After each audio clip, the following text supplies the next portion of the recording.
Hello दोस्तों, नमस्कार। कैसे हैं सभी लोग। स्वागत है आपका मेरे यूट्यूब चैनल में। मैं आपका मित्र रूम सिंह राजपूत। आज मैं आपको मक्का की फसल के बारे में कुछ ज़रूरी जानकारियां दे रहा हूं।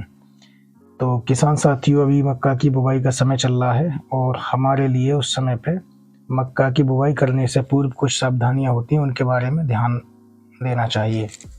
जैसे कि मक्का की बुवाई करने से पहले हमको सबसे महत्वपूर्ण बात जो होती है वो ये होती है कि हमें खेत का चयन किस तरह से करना चाहिए। तो खेत का जो चयन है वो हमको ये ध्यान में रखना चाहिए कि मक्का की खेती करने के लिए बलुई दोमट और दोमट मिट्टी ज़्यादा अच्छी रहती है।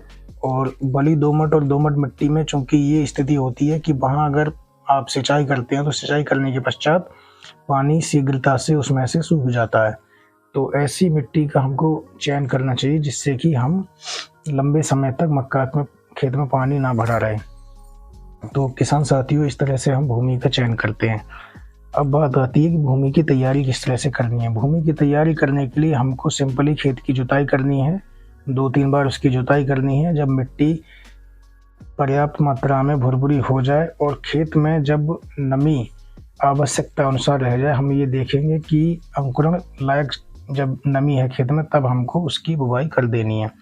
बुवाई करने के समय पे हमको ये ध्यान रखना है कि लाइन से लाइन की दूरी और पौधे से पौधे की दूरी का डिस्टेंस मेंटेन होना चाहिए। लाइन से लाइन की दूरी के लिए हम रखते हैं कि 22 इंच या 22 से 24 इंच रखते हैं, यानी कि 2 फीट के लगभग तक लाइन से लाइन की दूरी को रखते हैं। और पौधे से पौधे की दूरी के लिए हम 8 इंच तक रखते हैं।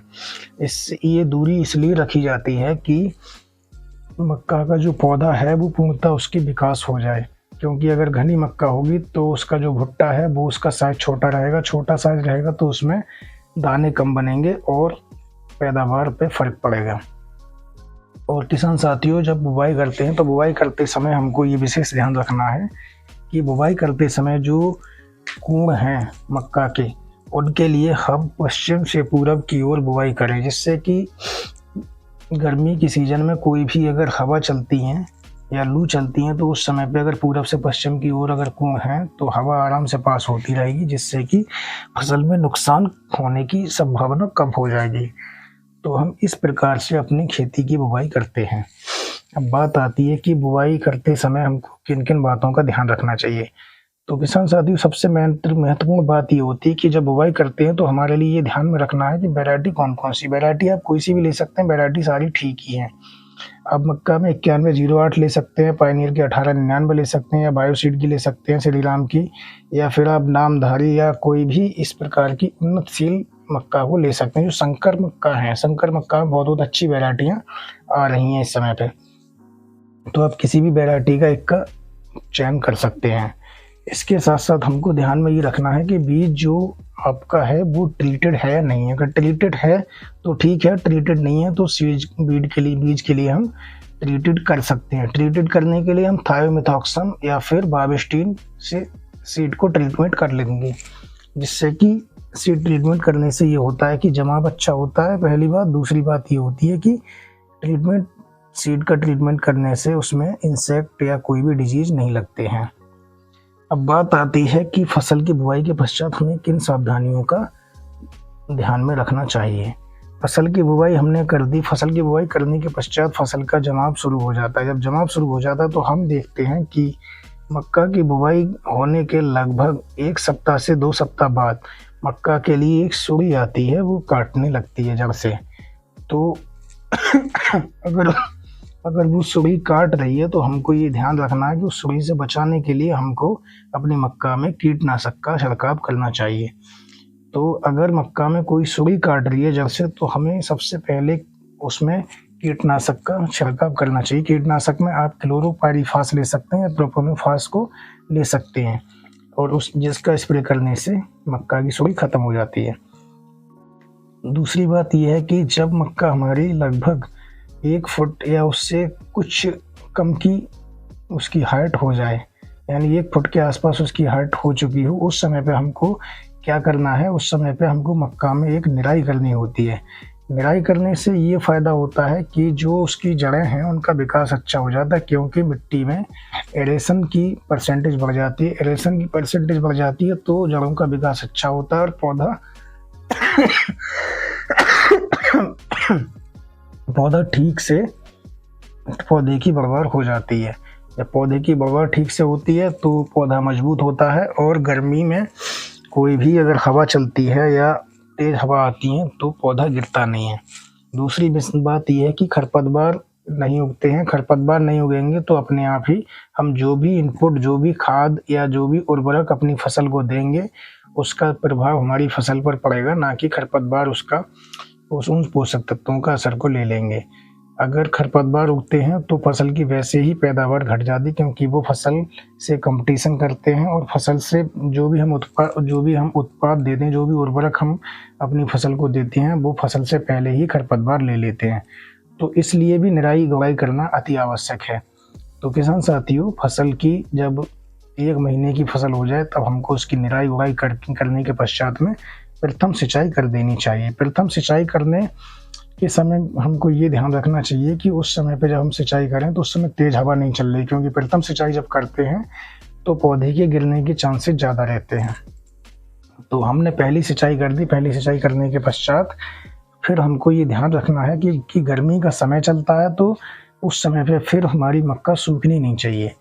तो फिर हमको समय समय पर सिंचाई करते रहना चाहिए। प्रथम सिंचाई पे हम क्या करेंगे कि प्रथम सिंचाई पर हम अपने खेत में यूरिया और प्लस यूरिया के साथ में हम उसमें जिंक सल्फेट का छिड़काव करेंगे। जिंक सल्फेट के लिए हम यूरिया में मिलाकर बिखेर सकते हैं अपने खेत में। इससे फ़ायदा ये होगा कि पौधे के लिए जब जिंक की मात्रा मिल जाएगी तो पौधे के अंदर कुछ जो डिजीज़ होते हैं वो भी अटैक नहीं करेंगे। दूसरी बात यह है कि कुछ पौधे जो है जिंक की कमी से मक्का की जो क्वालिटी है वो ख़राब हो जाती है और उसमें कुछ बीमारियां बनने लगती हैं। तो उसका हम अगर जिंक का उपयोग करते रहेंगे तो हमारी मक्का में बीमारियां नहीं लगेंगी। अब बात करते हैं दूसरी सिंचाई की। जब दूसरी सिंचाई हम लगाएंगे तब हमारे लिए अपने खेत में कुछ मात्रा यूरिया की और उसके साथ में हम कुछ कॉपर ऑक्सीक्लोराइड को दे सकते हैं, जिससे कि कोई वैसे जो डिजीज़ आते हैं वो डिजीज़ नहीं आए।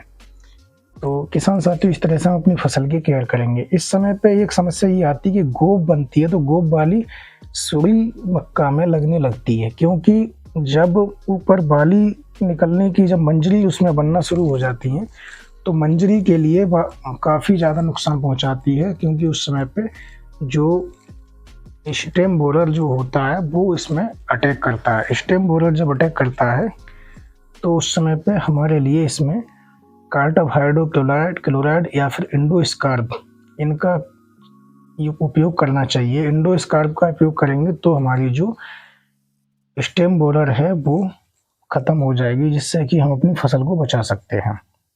अब बात करते हैं कि हमको जब मंजरी खेत में निकल आए, जब मंजरी खेत में निकल आती है तो हमारे लिए खेत में नमी को बना के रखना चाहिए। नमी उस समय पे कम नहीं होनी चाहिए, क्योंकि मंजरी जब बनती है तो उसमें पुष्पन होता है, और जब पुष्पन होता है तो वही सबसे ज़्यादा उसकी उत्पादन पर प्रभाव पड़ता है।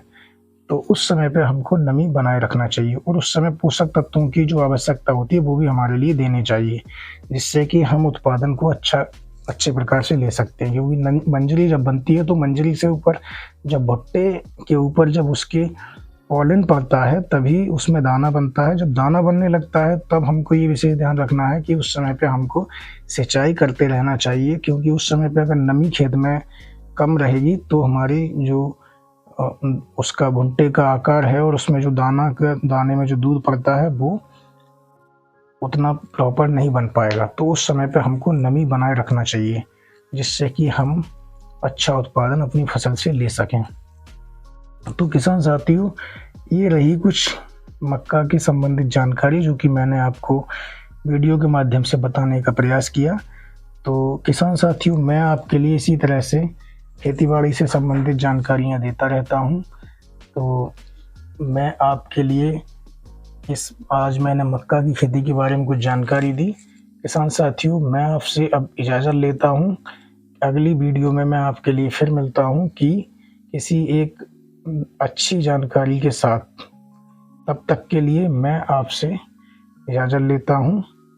और जो किसान भाई हमारे वीडियो पर पहली बार आए हैं वो चैनल को सब्सक्राइब करें, और जो रेगुलर वीडियो को देखते हैं उनका बहुत बहुत धन्यवाद, क्योंकि वो हमारा उत्साह बढ़ा रहे हैं वीडियो पर। अगर किसी किसान भाई का कोई भी सवाल होता है तो वो कमेंट में अपने सवाल के लिए ज़रूर रखें, जिससे कि हम उनके सवाल का जवाब देने का प्रयास करते हैं और उनके लिए उचित समाधान दिया जाएगा। धन्यवाद किसान साथियों। जय हिंद, जय भारत, जय जवान, जय किसान, जय अन्नदाता।